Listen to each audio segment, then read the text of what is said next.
Apoio Cultural Unimed. O melhor plano de saúde é viver. O segundo melhor é Unimed.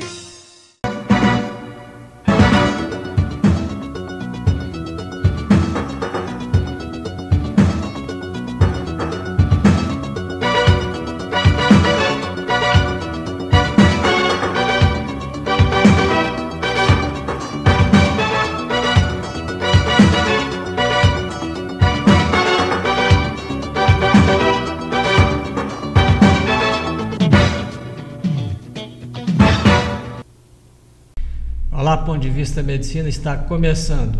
E como sempre aqui na introdução, algumas perguntas dirigidas a mim em relação à prática médica e a outros assuntos da medicina.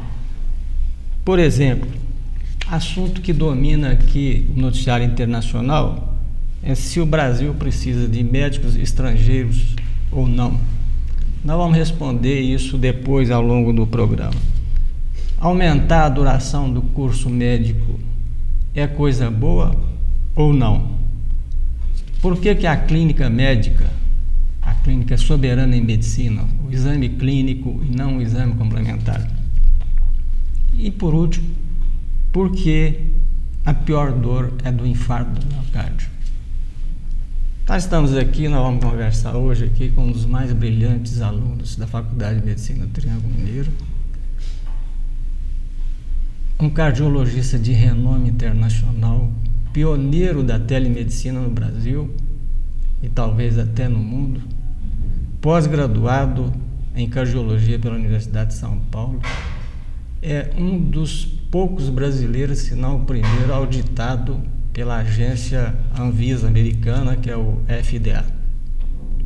Então eu vou conversar hoje aqui com o Dr. Roberto Botelho. Que a presença dele me honra aqui, honra até a nossa cidade com esse programa. Bom dia, Roberto.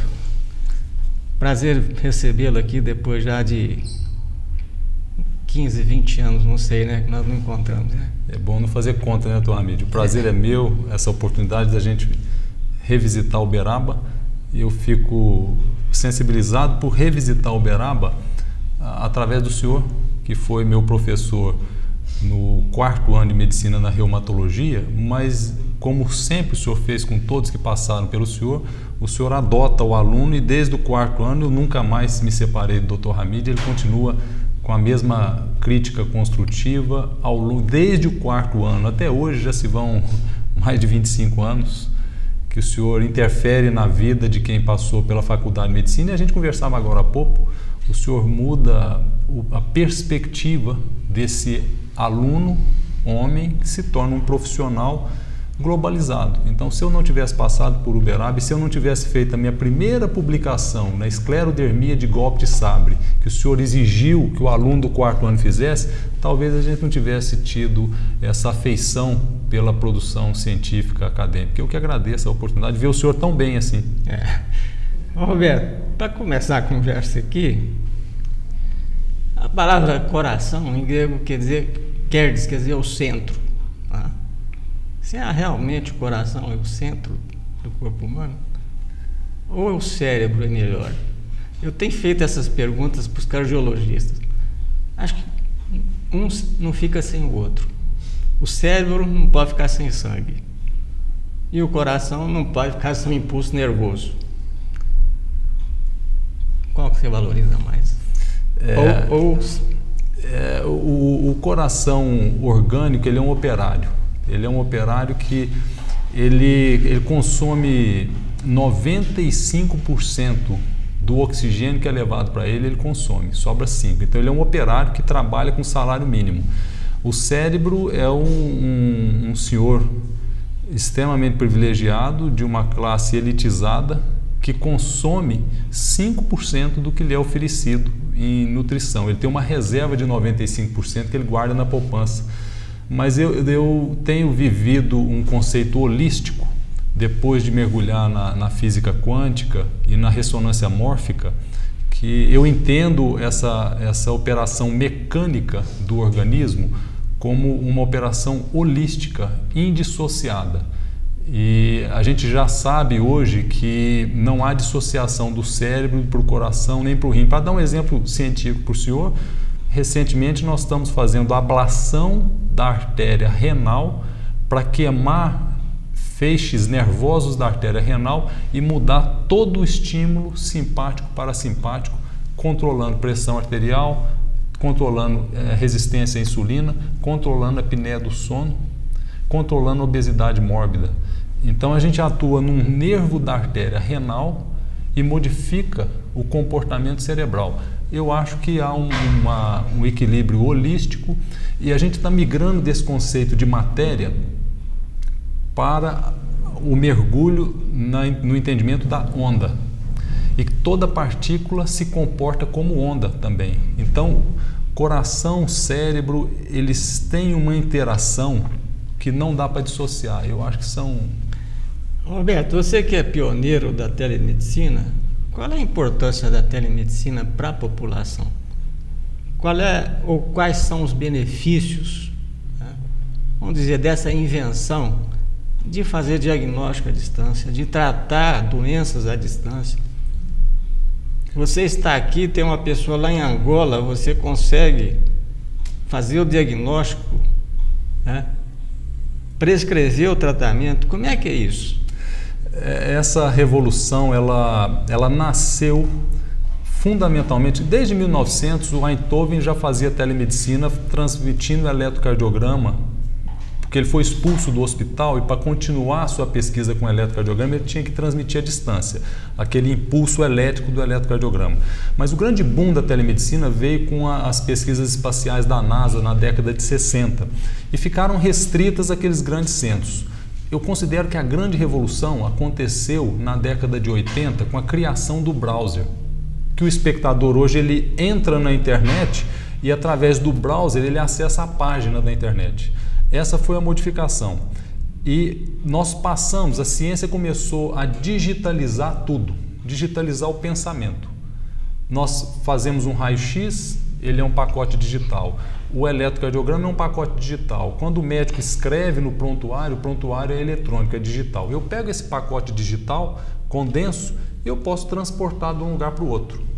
Aí vieram as redes de telecomunicação. Há 15 anos atrás, 18 anos, quando eu comecei a telemedicina, nós transportávamos através do modem.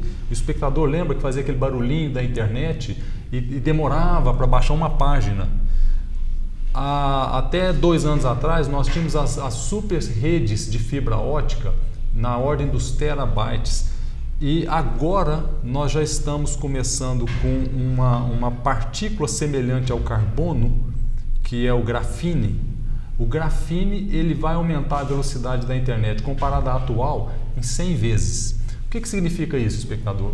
Hoje, sem dúvida, eu abro o meu iPhone aqui e vejo um cateterismo que o nosso pessoal está fazendo em Uberlândia online, pelo iPhone.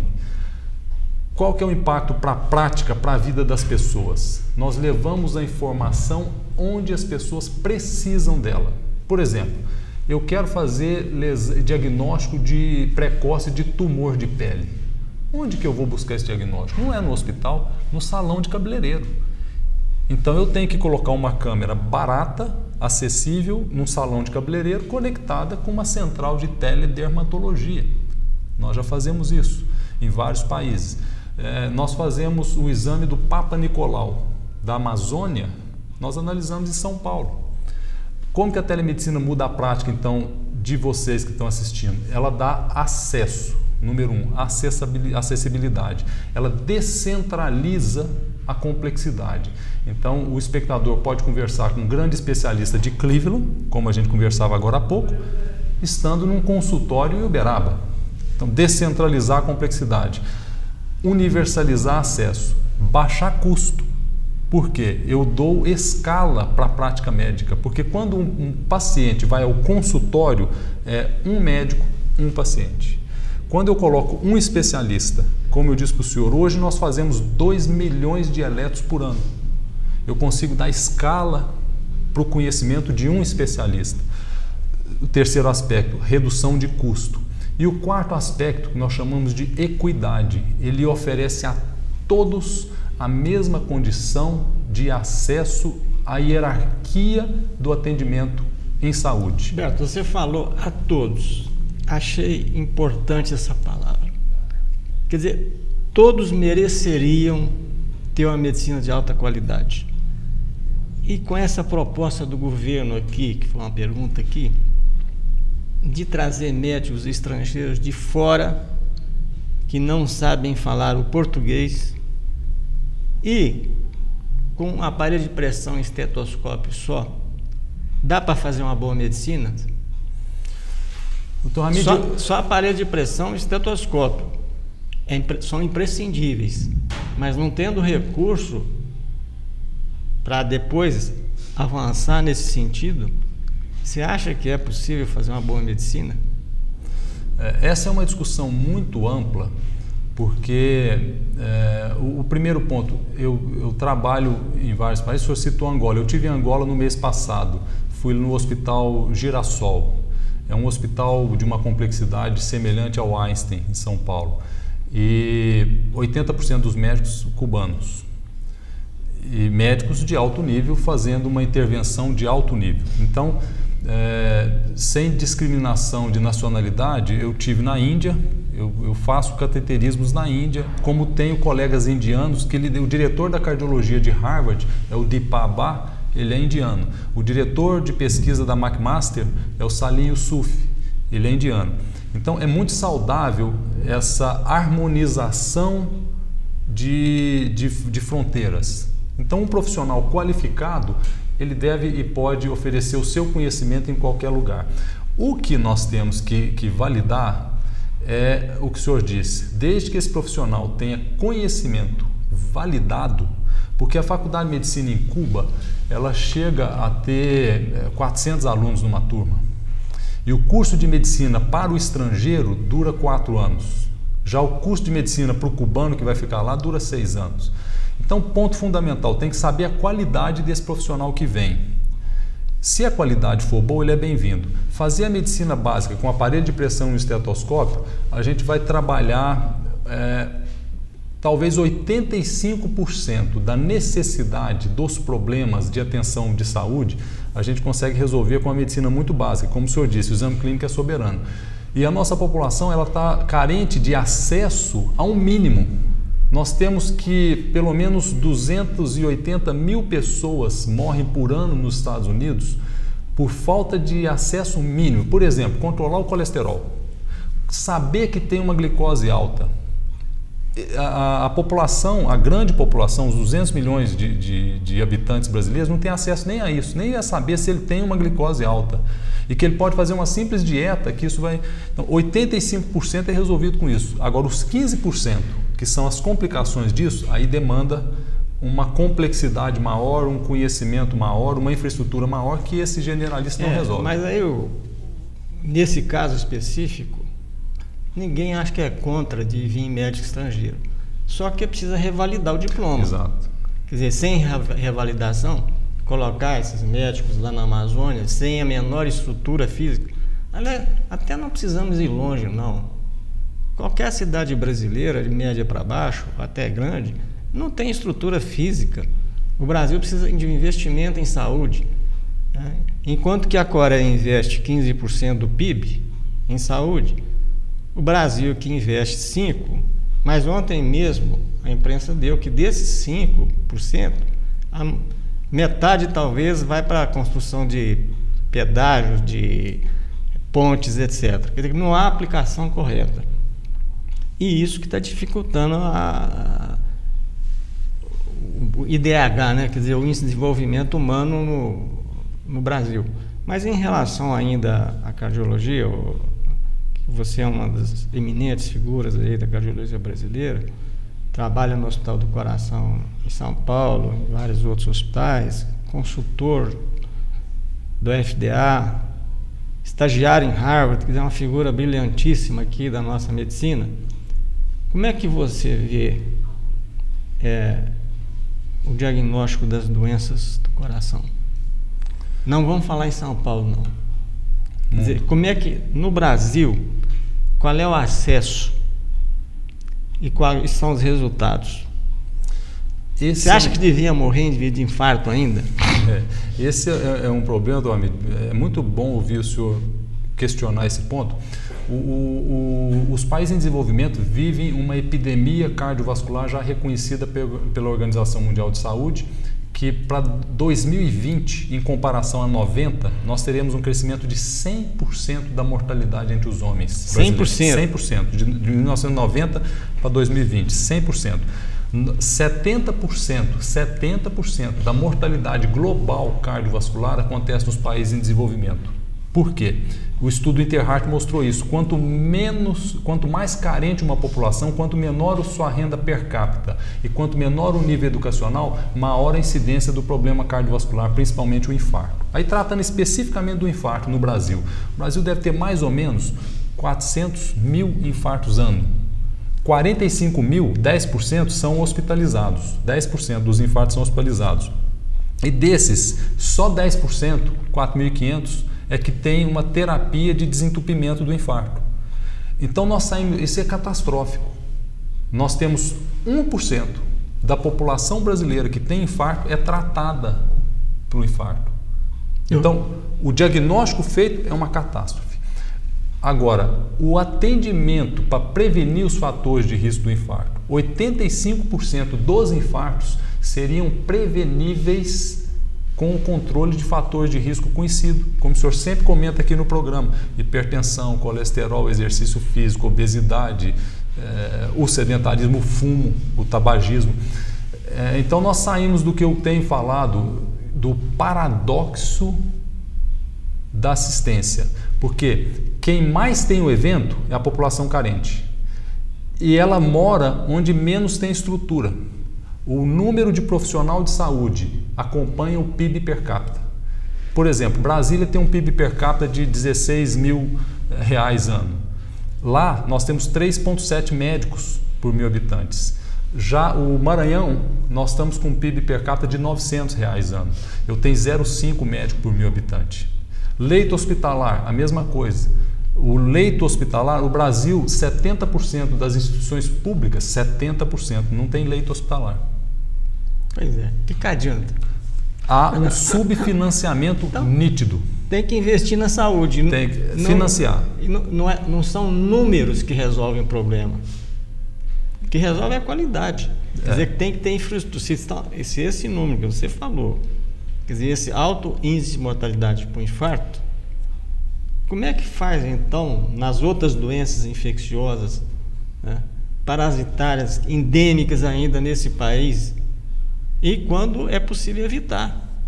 Então, nesse caso de evitar, qual é o papel da telemedicina no diagnóstico do infarto do miocárdio? Prioritário. Não é a opinião do Roberto que é prioritário. O Obama, no seu discurso de reposse agora, ele destacou pelo menos 3 minutos para telemedicina. O governo americano criou um capítulo especial e chamou as indústrias para discutir como implementar telemedicina para que todo cidadão americano em 2013 tenha o seu registro eletrônico. Então, a telemedicina é prioridade global. Todos os países desenvolvidos a aplicam. Por quê?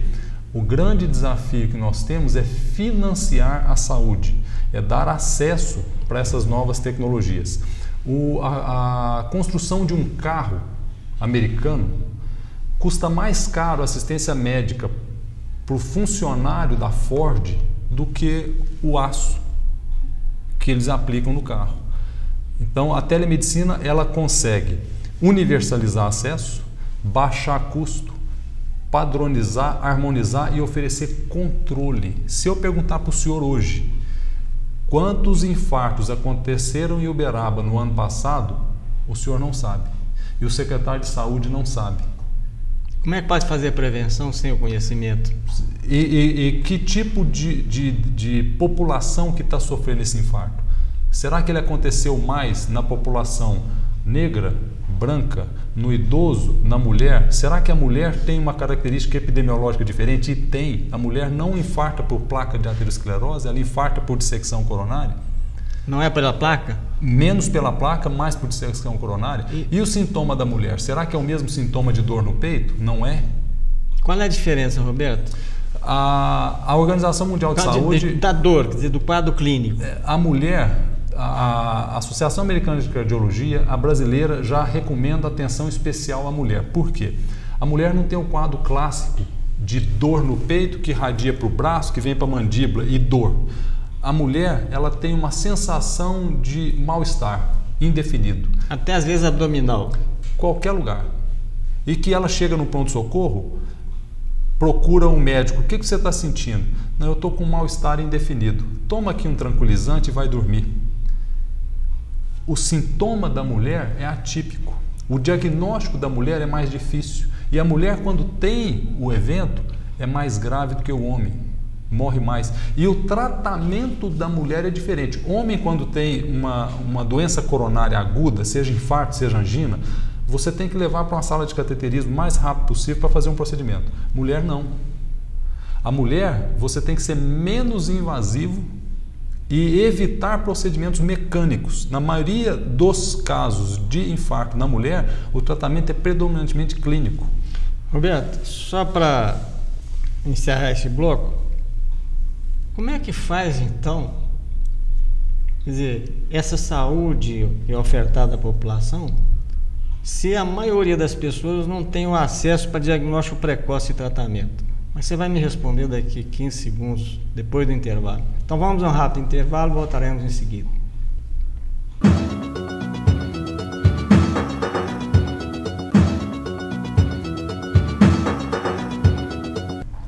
Estou conversando aqui com o Dr. Roberto Botelho, ex-aluno da Faculdade de Medicina em Triângulo Mineiro e um dos nomes mais respeitados da cardiologia brasileira.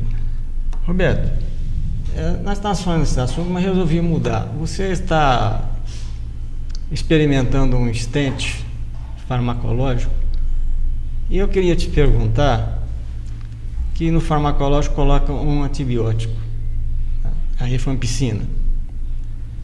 A rifampicina, ela agiria de que forma? Será que combatendo algum germe que chegaria pela via de circulação e desencadearia esse processo? No stent, o mecanismo é um mecanismo antiproliferativo. Ele não procura atuar em nenhum patógeno infeccioso, mas ele procura... Depois que há o tratamento da placa aterosclerótica, que é a placa de gordura, esse tratamento eleva um trauma e deixa lá no coração um corpo estranho, que é a prótese, que é o stent. Essa prótese provoca um queloide. O espectador entendeu, um queloide, que é essa hiperplasia. Então o stent ele leva fármacos, remédios que são antiproliferativos, que eles ou matam células, são citotóxicos, ou param seu crescimento, são citostáticos. O primeiro deles, que foi tese de doutorado do Fausto, que é ex-aluno aqui da faculdade, o primeiro stent farmacológico do mundo foi tese de doutorado de um aluno aqui de Uberaba, o Fausto Feres, que foi o sirolimus, que é um derivado que era utilizado para prevenção da rejeição do transplante renal. Então ele tem um efeito predominantemente antiproliferativo.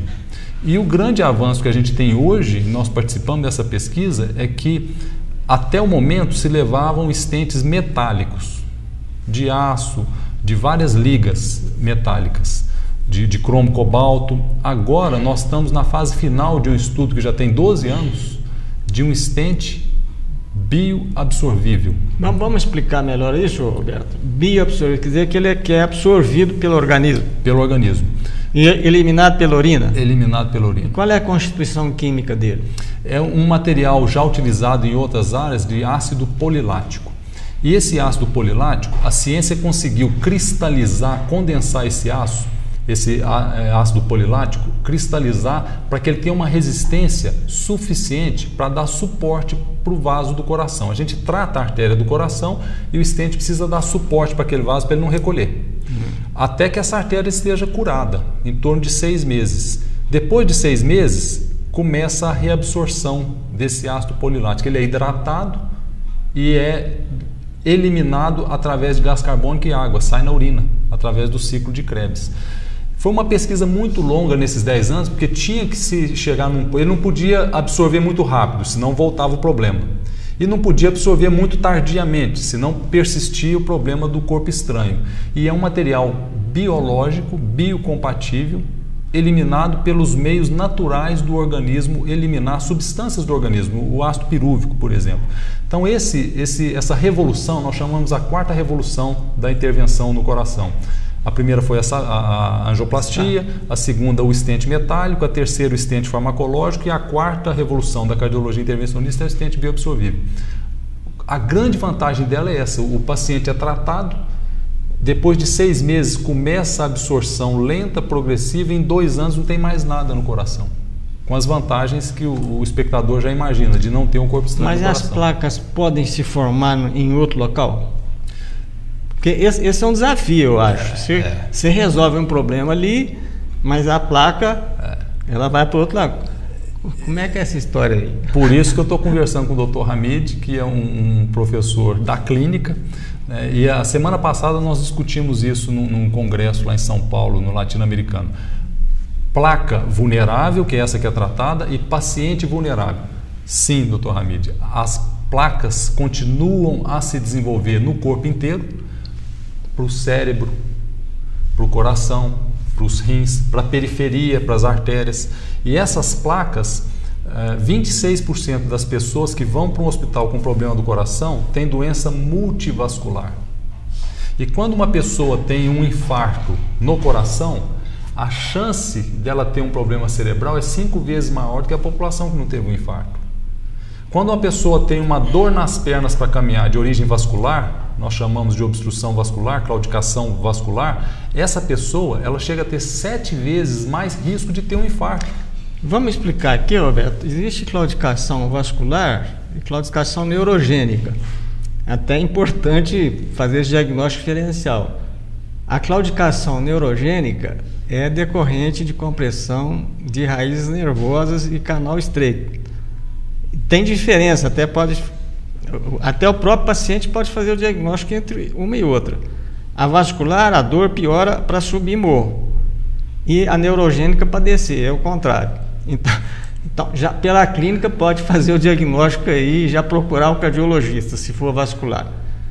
Roberto, outra coisa que é intrigante, né, nessa matéria, qual é a razão de tudo isso, da placa, a participação do fenômeno autoimune?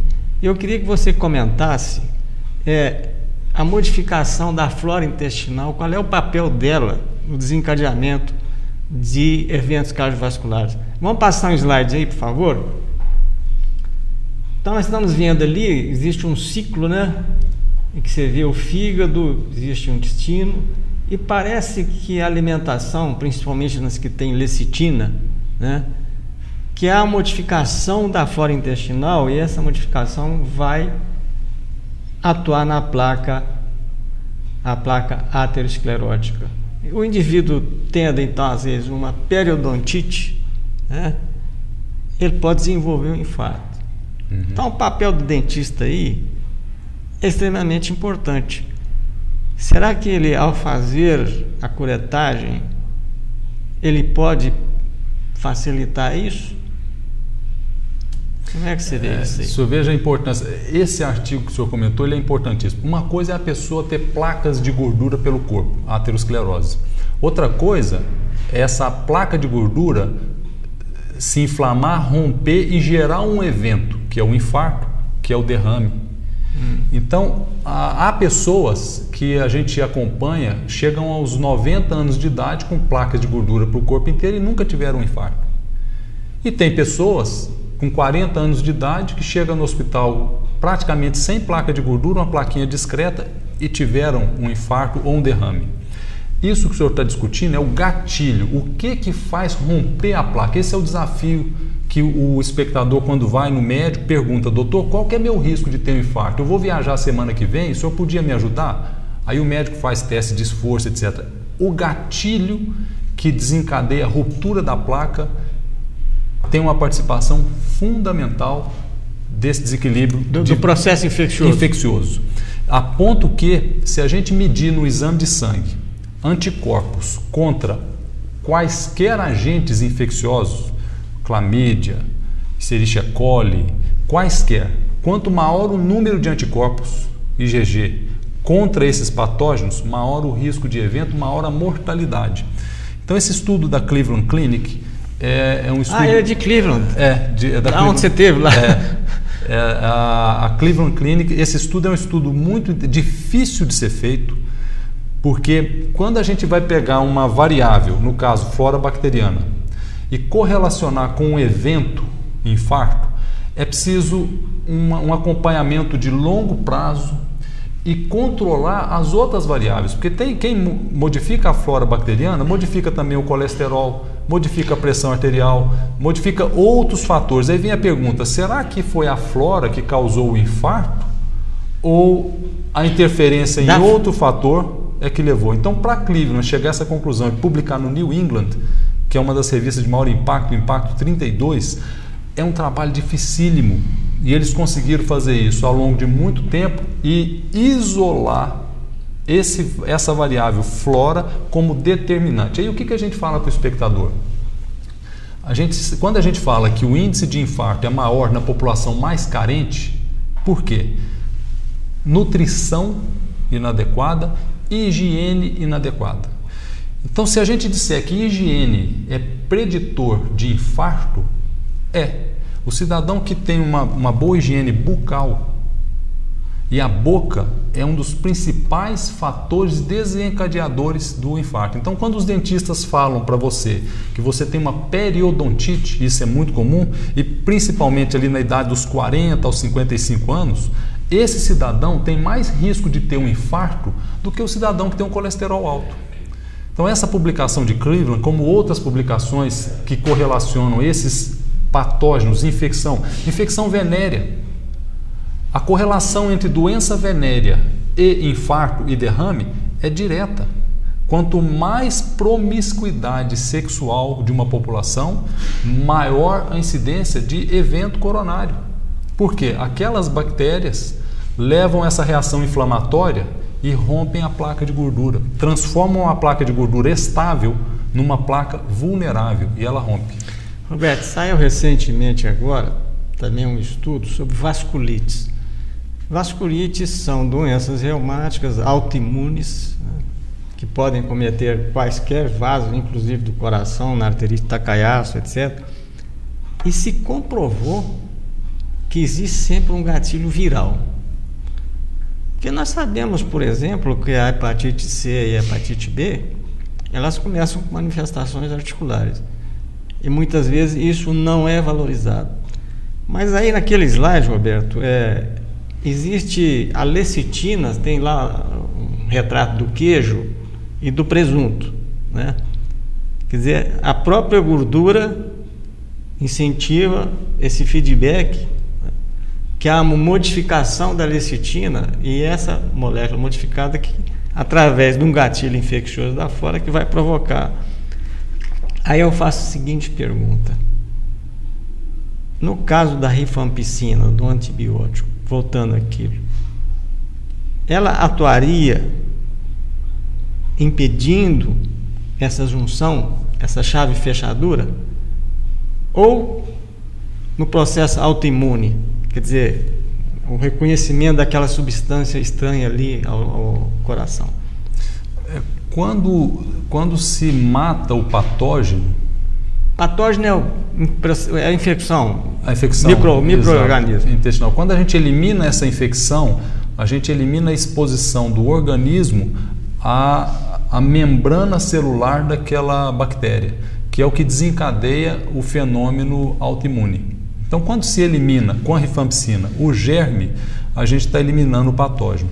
E a gente sabe que o espectador sempre ouviu falar dos remédios para o colesterol, as estatinas.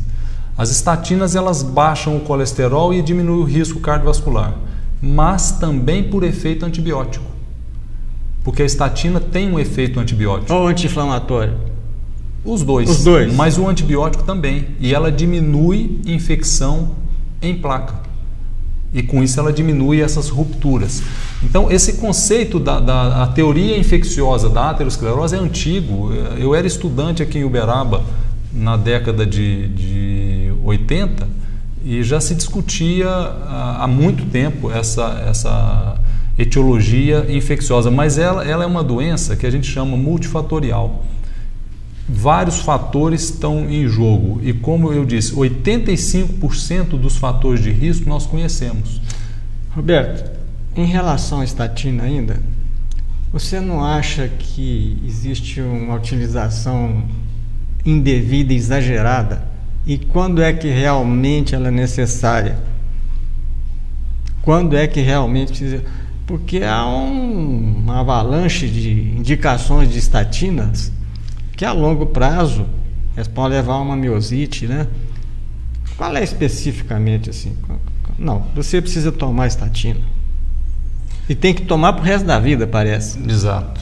O senhor colocou um ponto muito interessante, que a revista Nature, ela fez uma crítica às pesquisas cardiovasculares de uma maneira geral. Desculpa aqui, só interrompendo aí. Não há uma pressão da indústria farmacêutica para receitar? Esse é um assunto muito interessante, muito rico. Por quê? Os estudos como esse que o senhor mostrou aí agora, que nos dizem que a gente deve fazer isso ou aquilo, eles são dois tipos de estudo. Um é pragmático, esse que o senhor mostrou é pragmático. Outros são explanatórios. Qual que é a diferença? O pragmático, ele procura responder uma pergunta clínica, da prática médica. Essa aí é uma pergunta clínica. Os explanatórios, o que são? São da indústria. A indústria cria uma nova estatina. Aí o que ela pergunta? Essa estatina é boa, é melhor do que a que existe? Ela faz um estudo para aquela estatina. É o explanatório, que vai analisar aquela estatina. Primeira crítica, avalia só ela, não vê a circunstância. Segunda crítica, o tempo de segmento dos estudos de cardiologia, na maioria, são tempos de 2 a 5 anos. Esse período não é suficiente para a gente analisar todos os eventos que acontecem. É o chamado análise de evento ao longo do tempo, Kaplan-Meier. Então, uma crítica, respondendo o que o senhor disse, será que não há uma superindicação? Sim, há uma superindicação, mas há um espectro populacional muito grande que deveria usar e não usa. O que acontece? Aqueles que têm acesso ao profissional de saúde padecem da superindicação, mas a maior parcela da população não tem acesso. Então, uma parcela dessas que precisa do fármaco não utiliza. Cada 10%, cada percentil que eu abaixo do nível do colesterol, é um percentil que eu abaixo de evento. Por exemplo, se eu baixar o colesterol do espectador em 10%, eu estou reduzindo 10% o risco de ter um evento cardiovascular. Roberto, outra coisa aí nessa queda de colesterol. O colesterol é importante para a fabricação de hormônios e outras substâncias. Ao abaixá-lo, não há prejuízo para essas outras condições nas quais ele é necessário, principalmente na defesa orgânica, em que os anticorpos são feitos, a base deles é colesterol, quer dizer, do hormônio, né? Como é que você vê essa pergunta? Ela é muito rica, ela vem sendo estudada. Para isso nós somos protegidos das sociedades de especialidade que fazem as diretrizes, para procurar responder essa questão. Eu vou baixando o colesterol e o que a gente está aprendendo? Quanto mais eu baixo o colesterol, mais eu reduzo o evento cardiovascular. Ele é um inimigo. Aí vem aquela pergunta, até quando? Então, no segmento de longo prazo desses pacientes, a gente divide o paciente de acordo com o risco dele. Então, quando eu tenho um paciente que não tem fator de risco, não é diabético, não é hipertenso, está abaixo de 60 anos, ele não tem nenhum fator de risco, não faz sentido eu baixar o colesterol desse paciente em níveis muito intensos, porque ele vai ter risco de outros eventos. Mas quando eu pego um paciente que é diabético, que é hipertenso, que é fumante, que já teve um infarto prévio, eu jogo esse paciente num risco mais alto. Então, a medicina classifica o paciente de acordo com o seu risco e oferece meta para cada risco de paciente. Então, o paciente chamado de alto risco, e a gente sabe muito bem numa tabelinha de computador quem tem alto risco, esse de alto risco, a minha meta é agressiva. Eu tenho que ter um LDL dele abaixo de 80. Quando o meu paciente está no baixo... É bom falar, o LDL é o colesterol ruim. Colesterol ruim. É a lixeira. É. Mas não, desculpe interrompê-lo aqui. E o colesterol bom, ele tem que estar aqui níveis. Para entrar 120, precisa de um nível desse, 120, 130? Do colesterol bom? É. Não. Do HDL tem que ser alto. Alto não, faz total. Ah, o total. O total. Uhum. Precisa baixar tanto para 120? Quando, pela razão da pergunta que eu fiz. Quando o paciente tem alto risco, nesse paciente diabético, o paciente que teve um evento prévio, esse paciente, como ele tem alto risco, eu tenho que baixar muito. Porque está provado que eu vou diminuir o risco de ele ter infarto, sem aumentar eventos por baixa de imunidade, por suicídio. Por suicídio, inclusive? É, porque levantou-se uma hipótese de que o neurônio depende de colesterol para a sua membrana e poderia levar a maior índice de depressão.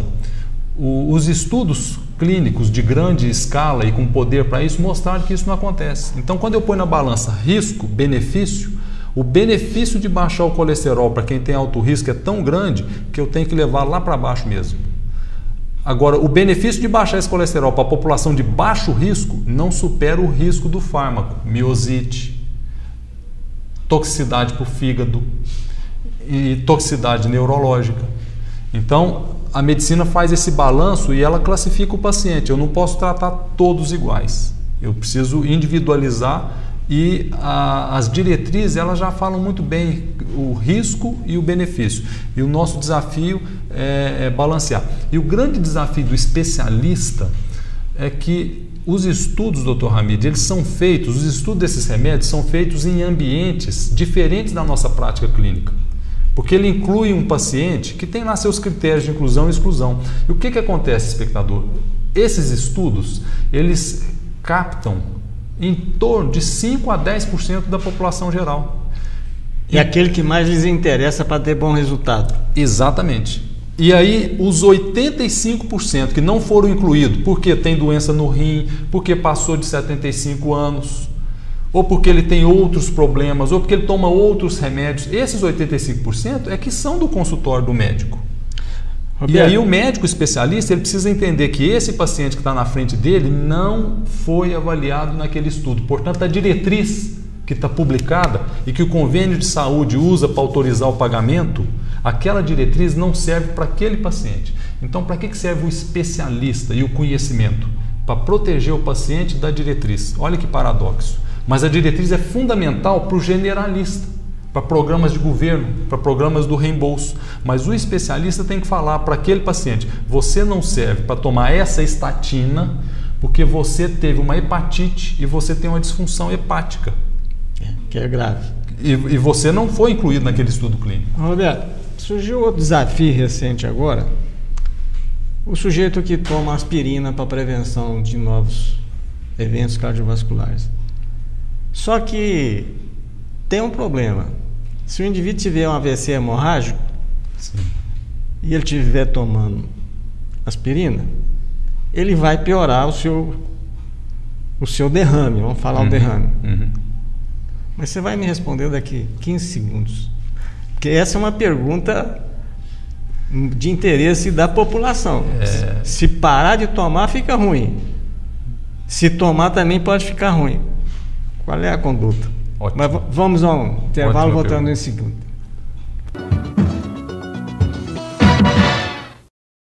Apoio Cultural Unimed. O melhor plano de saúde é viver. O segundo melhor é Unimed.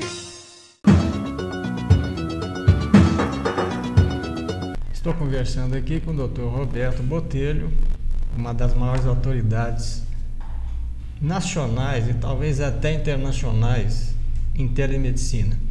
E além de um cardiologista geral, né? Quer dizer, a subespecialização pode ser nociva. Roberto, em relação então, a esse paradoxo, como é que você trata desse problema? Admitindo que o indivíduo possa ter um risco hemorrágico, porque ele tem uma hipertensão arterial. Eu sei, ele tem que controlar a pressão arterial também. Como é que resolve esse problema? Esse problema ele foi muito estudado, muito debatido, porque é uma pergunta que a medicina precisa responder. Quando a gente avalia o paciente, ele tem um risco do chamado evento isquêmico, que é o risco de ter um infarto, o risco de ter o derrame, para o qual a gente quer prescrever a aspirina. E ele tem um risco hemorrágico. E nós temos scores que a gente põe no computador. O principal score de risco isquêmico é um chamado Grace Score, que ele avalia a idade, o sexo, a função do rim, o passado de derrame, joga tudo isso numa tabela de computador e fala, o indivíduo tem um score de 1, 2, 3, quando o score é maior que 140, esse paciente está sob alto risco de ter um evento de coágulo. Por outro lado, eu faço o risco dele sangrar. E o risco dele sangrar, a gente já sabe quais são os indicadores. São muito parecidos. Idade é muito importante e a gente coloca a idade... Não, isso até depois de 75 anos. Esse trabalho fala que depois dos 75 anos, um indivíduo, de acordo com isso que você está falando, teria que diminuir um ou outro. Ou deixa... E outra coisa em relação à pressão arterial, diz que não pode abaixar muita pressão, senão vai aumentar o hematoma. Quer dizer, o Floriano Peixoto diz, medicina, ciência das verdades transitórias, e eu acrescentaria aqui, da matemática também, já que você está colocando tudo isso no computador. O que acontece? A informação ela fica mais precisa. E eu chamaria agora para a telemedicina o chamado Big Data. O que é o Big Data? Quando a gente avalia, como é que a gente chega às conclusões da pesquisa clínica? Eu pego uma variável, pressão arterial, fumo, colesterol alto, e avalio como que ela traz um evento, infarto, angina, morte. Então eu tinha uma variável conhecida, um evento.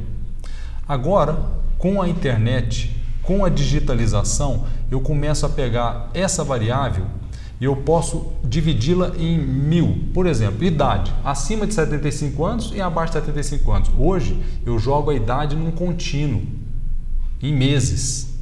Colesterol, em vez de avaliar colesterol alto ou baixo, eu coloco o número do colesterol.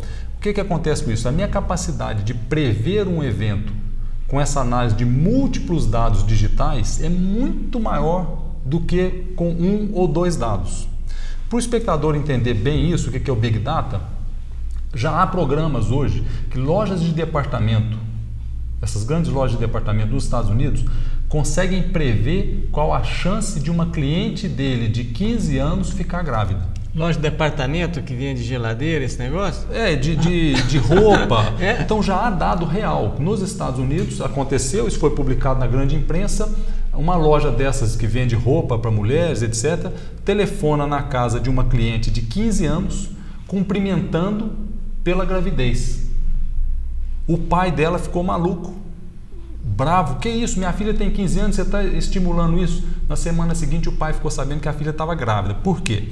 Porque a loja consegue capturar informações tão diversas dessa menina, não informações estruturadas que entram no banco de dados, mas desde do corte de cabelo, das preferências, do tipo de compra, do consumo do cartão de crédito, ele já sabe, essa menina ela não comprou preservativo, ela tem um namorado, ela frequentou um motel por 7 vezes na semana, ela está sob risco de gravidez. Aí a loja liga para o pai e manda um presente que a filha está grávida.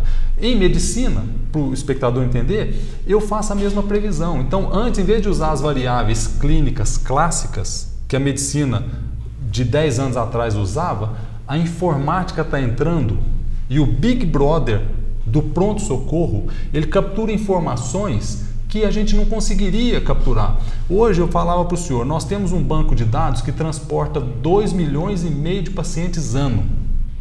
E que tipo de variável eu capturo desse paciente? Desde a sua renda, o seu consumo, o seu endereço, o tipo de água que ele toma, se é tratado ou não tratado, eu jogo isso tudo num programa de computador e faço a análise não estruturada do dado cru, o Big Data.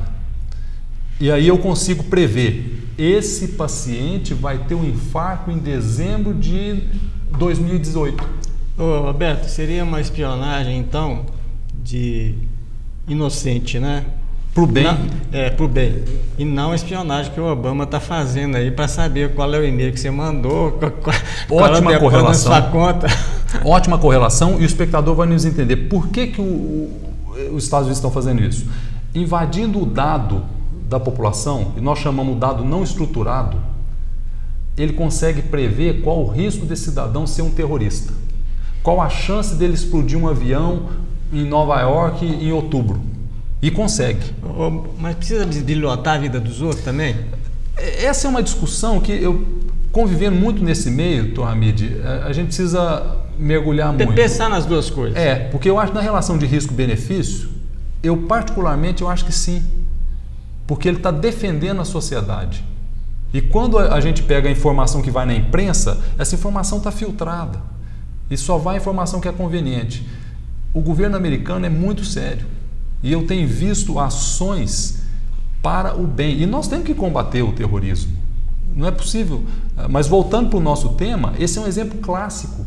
O governo consegue saber direitinho quando um terrorista entra num aeroporto para fazer a sua imigração no sistema migratório, ele já sabe na pupila do cidadão se ele está mentindo ou não.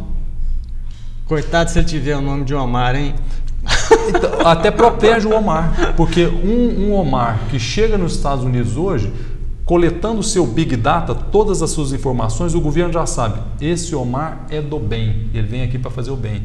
E os programas cada vez mais sofisticados, que os menininhos de 4, 5 anos que estão brincando com o iPad, eles já criam isso. Ele fala, papai, que bobagem, você está mexendo com variáveis da época da onça. Roberto, para terminar esse programa, nós estamos quase em cima do tempo. Qual é o conselho que você daria de que o indivíduo é preciso ter atividade física? Saiu um trabalho também no New England que a diminuição do risco de Alzheimer ela cai 70% e de AVC 60%. AVC, derrame, acidente vascular hemorrágico. Está assentado isso na literatura? Absolutamente assentado, sem dúvida. O exercício físico bem prescrito, porque o exercício físico mal prescrito faz mal. Então, só rapidinho, como é que é esse mal prescrito? Mal prescrito é aquele cidadão que faz um exercício que o contagiro dele, que é o batimento cardíaco, vai acima do limite para a idade. Então o indivíduo tem que trabalhar numa faixa de frequência cardíaca, de batimento cardíaco, proporcional ao consumo de oxigênio dele. Isso é prescrito através de um teste de esforço, associado ou não ao teste respiratório. Profissionais de educação física, cardiologistas prescrevem. Então o exercício bem prescrito, próprio para a idade, ele é bom. Por quê? Ele protege toda a nossa economia, aumenta a célula-tronco circulante. Então aumenta a nossa capacidade de regeneração de um evento. Aumenta a célula-tronco circulante? Sim. O cidadão que faz exercício regular e tem um infarto, a chance dele recuperar o músculo completamente através de recrutamento de célula-tronco é muito maior porque ele tem mais célula-tronco no sangue. A ponto que já está provado, já tem pesquisa sobre isso, que se eu, na fase aguda do infarto, se eu provoco falta de sangue nas mãos, colocando um manguito, comprimindo, essa falta de sangue, essa isquemia, induz a formação de célula-tronco e a recuperação do infarto é maior. Então o exercício bem feito, ele deve ser feito sempre, regular, a cada 72 horas, de uma maneira contínua, ou seja, prescrito por alguém da área. E desses aí, Roberto, qual melhor? É a caminhada? A caminhada bem prescrita. Baixa intensidade e longa duração. Longa duração. Então, quando a gente tem uma pessoa que tem uma grande capacidade aeróbica, ela não vai perder tempo com a caminhada. Então, o exercício prescrito para ele, ele vai ter uma frequência cardíaca de 120 correndo a 10 km por hora. Então, por isso que tem que individualizar, mas de uma maneira geral. De maneira geral. Geral, longo tempo, baixa intensidade. Caminhada na ordem de 6 km por hora, 5 km por hora, 2 passos por segundo. Essa caminhada por longa duração, 1 hora, pelo menos dia sim, dia não, mas se puder ser todo dia. Até nesse trabalho fala 25 km por semana. 25 km por semana. Se eu dividir isso aí por 7, vai dar uns... Dá mais ou menos isso que você falou. Uns 3. Uns 6, com isso, essa prescrição grosseira, baixa intensidade, longa duração, protege, melhora a qualidade de vida, melhora as dores, melhora a flexibilidade, melhora a captação de cálcio para o osso, diminui a osteoporose, diminui lesão muscular, melhora a memória. O leque é tão grande de benefícios, melhora a função sexual por todos esse fluxo de regeneração de célula-tronco. Roberto, nós estamos em cima da hora, infelizmente, né? A conversa está profundamente agradável e profundamente científica, né? Aproveitável também. Muito obrigado aqui pela presença, vindo de Uberlândia. Espero que possamos conversar novamente sobre esse assunto fascinante, né? Que é medicina, que é a nossa profissão. Eu que agradeço o senhor. Quantas vezes tiver a chance, venha em Uberaba para abraçar essa cidade que me acolheu tão bem e que mudou radicalmente, como eu disse para o senhor, a minha vida. Eu tenho a gratidão por Uberaba, pela Faculdade de Medicina do Triângulo Mineiro, pelos meus professores. Então, quantas vezes a gente puder vir aqui, e quando nós não viemos aqui, nós estamos divulgando o nome de Uberaba fora e trazendo para Uberaba essa energia saudável que Uberaba merece. Essa é uma cidade privilegiada, eu abraço a população e agradeço. Então, muito obrigado pela presença e até a próxima quinta-feira com um novo ponto de vista da medicina. Até lá!